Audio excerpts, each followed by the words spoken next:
शिवानी की तरफ से एक गुलदस्ता है सम्मान के रूप में। वो राजबाला बहन सरिता भाटीवाड़, किरण सरसुआ, लालचंद प्रजापति और ये टीम आ जाए, नरेश जांगड़ा, राजेंद्र जांगड़ा, सभी का मान सम्मान हो जाएगा एक साथ में। अजय जी आप शिवानी की तरफ से दीजिए, ये इनको दे दो। और एक मिनट आप इधर आ जाओ, आप यहाँ खड़े हो गए और आप मास्टी आप इधर आ जाओ। हाँ सारे हाथ लगा लो। ये आप हाँ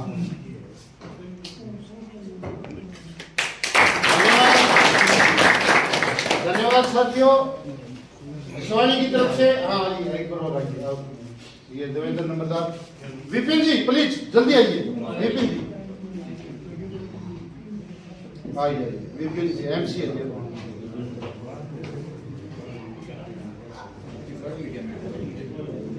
डॉक्टर कल से लाग जाएगा।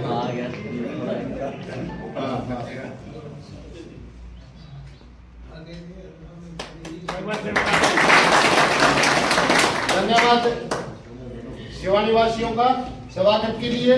पूरी सारांश की टीम को, महिला शक्ति को सम्मानित किया शिवानी की तरफ से, आपका बहुत बहुत धन्यवाद। तो साथियों एक बार मैं जो कंटिन्यू डॉक्टर नरेश जांगड़ा जी बोल रहे थे,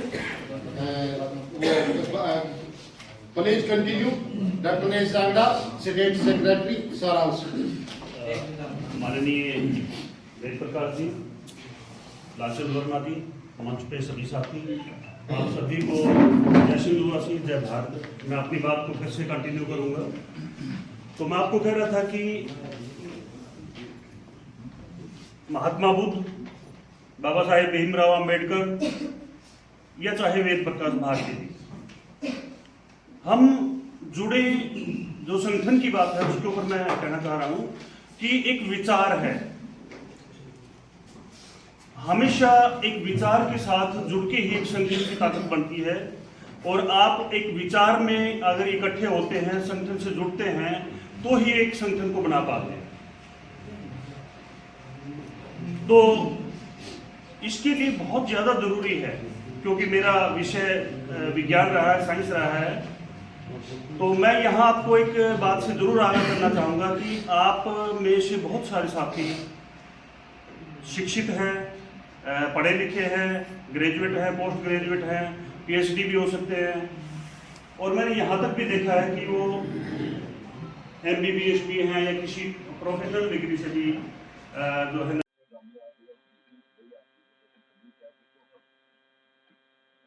उद्देश्य तो नाम से स्पष्ट है कि भारत के संविधान के निर्माण से पहले इस बात पर बहस हुई थी संविधान सभा की कि जिस संविधान को हम बनाएंगे उसका उद्देश्य क्या हो। तो जो उसके उद्देश्य हैं, उन उद्देश्यों में पहला उद्देश्य ये था सामाजिक, आर्थिक और राजनीतिक न्याय। और ये न्याय सबसे स्पष्ट है कि ये किन लोगों को प्रदान करेगा संविधान न्याय, कि जिन लोगों के साथ हजारों वर्ष तक अन्याय हुआ है। तो अन्याय इस देश में स्पष्ट तौर से जो वर्ण है, शूद्र वर्ण, और एक जो बहिष्कृत समाज है जिसको हम शेड्यूल कास्ट कहते हैं, और एक जिसको हम आदिवासी कहते हैं, वनवासी कहते हैं, शेड्यूल ट्राइब, उनके साथ हजारों साल तक वर्ण व्यवस्था के आधार पर उनको सभी अधिकारों से वंचित कर दिया।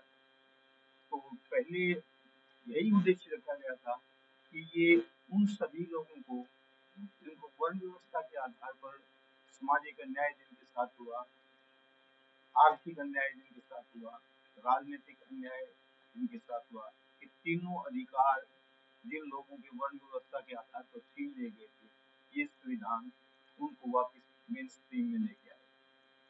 तो नाम से स्पष्ट है कि इस समिति का उद्देश्य, ये तीनों जो उद्देश्य थे संविधान के, वो आज आजादी के 75 वर्ष बाद भी चाहे कोई भी सरकार रही हो, वो न्याय नहीं दे पाई है। मैं डिटेल में नहीं जाऊंगा, वो आप पत्रकार साथी अच्छी तरह से जानते हैं कि आज भी इन तीनों जन वर्गों की मैंने बात की, जैसे शेड्यूल ट्राइब हो, शेड्यूल कास्ट हो, चाहे अति पिछड़े हों, उनकी आज क्या स्थिति है इस देश में? सामाजिक सामाजिक स्थिति में कोई बदलाव नहीं आया है। हमारे प्रति वही मानसिकता है सवर्ण समाज की। आर्थिक जो संसाधन थे जिन पर वर्ण व्यवस्था के नाम पर कब्जा कर लिया गया था, आर्टिकल 39B संविधान में विशेष तौर पर प्रावधान किया गया था कि उनकी नेचुरल रिसोर्सेज का रिडिस्ट्रीब्यूशन किया जाएगा, वो भी नहीं हुआ। तो राजनीतिक रूप से आज हमारी क्या स्थिति है वो भी अगर स्पष्ट है कि तीनों वर्ग इस देश की लगभग 80% आबादी है। 80% आबादी होने के बावजूद भी आज वो राजनीति में उनकी कितनी हिस्सेदारी है, कितनी भागीदारी है, ये स्पष्ट है। तो हम इस संस्था के माध्यम से लोगों को पूरी ऐतिहासिक तथ्यों के साथ शिक्षित करते हैं कि आपको सामाजिक न्याय, आर्थिक न्याय, राजनीतिक न्याय इस प्रकार से मिलेगा। हम पूरे ऐतिहासिक तथ्यों के साथ लोगों को लिटरेट करने का काम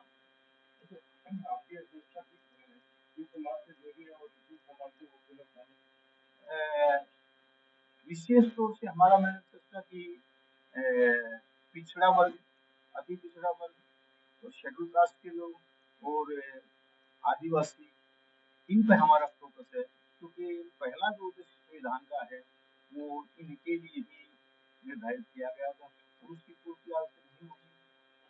तो उसमें कोई सवर्ण समाज का आदमी जो इस देश में वास्तव में न्याय चाहता है, इन लोगों को न्याय देना चाहता है, वो हमारे साथ जुड़ना चाहिए, जुड़ सकता है। हमारे यही उद्देश्य है, हमारा काम है, क्योंकि आज 75 वर्ष बाद डेमोक्रेसी होते हुए भी बहुमत का शासन स्थापित नहीं हो पाया। हम लोगों को वही समझा रहे हैं कि बहुमत का शासन स्थापित इस देश में क्यों नहीं हो पाया, उसमें क्या क्या कमियां हैं। मैं अपने संबोधन में भी उन्हीं कमियों पर फोकस करूंगा कि समाज को बता सकूं। आपको लगता है कि आपके साथ न्याय होगा?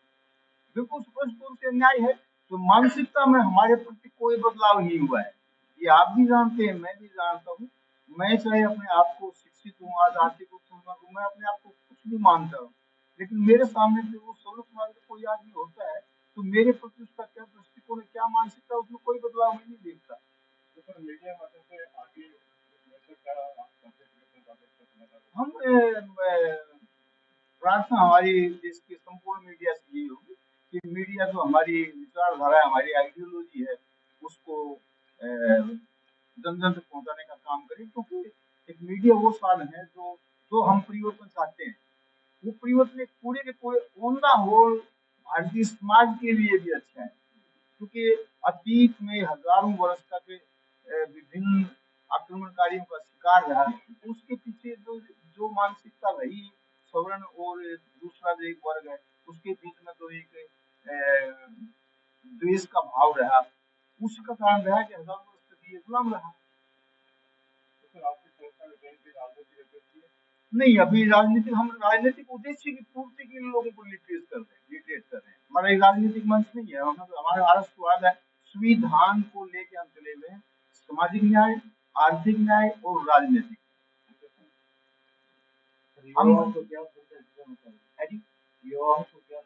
युवाओं का संदेश सबसे पहले मैं एक और बात कहूंगा कि इस देश में शिक्षा के माध्यम से इस देश के असल इतिहास को शिक्षा के माध्यम से बताया ही नहीं गया है, और मैं युवाओं को इस मंच के माध्यम से वही जो ऐतिहासिक तथ्य हैं जो कि बिल्कुल पूरी तरह से छुपाए गए, मैं इस मंच के माध्यम से युवाओं को वही बताने का प्रयत्न करता हूँ, ताकि जब आदमी, क्योंकि अपने आप को जो पहचानता है, मेरा इतिहास क्या है, क्योंकि एक सिद्धांत है कि इतिहास से आदमी का स्वाभिमान बढ़ता है, स्वाभिमान पैदा होता है, स्वाभिमान पैदा होता है तो संघर्ष करता है, संघर्ष करता है तो संघर्ष से शक्ति निकलती है, और जब शक्ति निकलती है तो लोग अपने आप यूनाइट हो जाते हैं। बाबा साहब को मेरे अम्बेडकर साथी भी, अम्बेडकर वादी साथी भी गलत ढंग से कोट कर रहे हैं।